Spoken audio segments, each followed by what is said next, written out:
दूसरी चीज ये कि हमारे समाज में उम्र जो है वो बड़ी तेजी से आगे बढ़ रही है।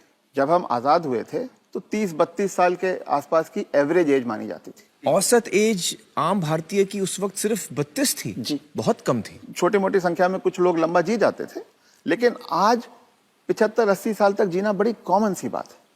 तो अब जो आदमी 75 का हो गया, उसने खुद अपनी लंबी उम्र की तैयारी ही नहीं करी, और जब उसने कोई तैयारी खुद नहीं करी है तो उसका परिवार या उसके समाज उनको कैसे वो कैसे तैयारी करेंगे। तो आपका ये कहने का मतलब है कि पहले तो शायद वो 60 साल तक जीता तो बहुत बड़ी बात थी, तो जब तक वो कमा रहा था वो जी रहा था, अब वो 80 साल तक जी रहा है। तो इसके जो परिणाम है वो भी इकोनॉमिक एंगल मुझे समझाइए।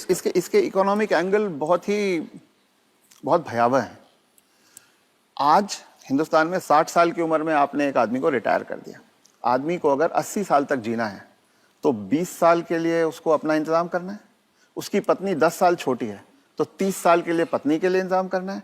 औरतें आमतौर पे 5 से 7 साल ज्यादा जीती हैं, तो 35 साल के लिए उसे अपनी पत्नी के लिए फाइनेंशियल इंतजाम करना है और 20 साल के लिए खुद के लिए इंतजाम करना है।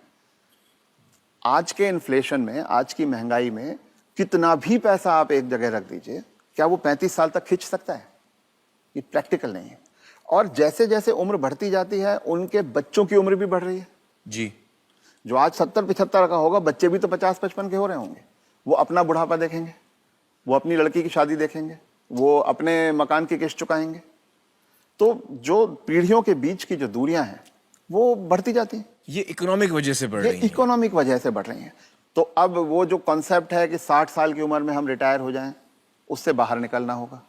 जब तक शरीर साथ देता है काम करते रहना है और 2 पैसे कमाते रहना है। जी, कुछ करके किसी तरह से अपनी आर्थिक स्वतंत्रता को कायम रखना चाहिए, जितने ज्यादा से ज्यादा समय तक हम रख सकते हैं।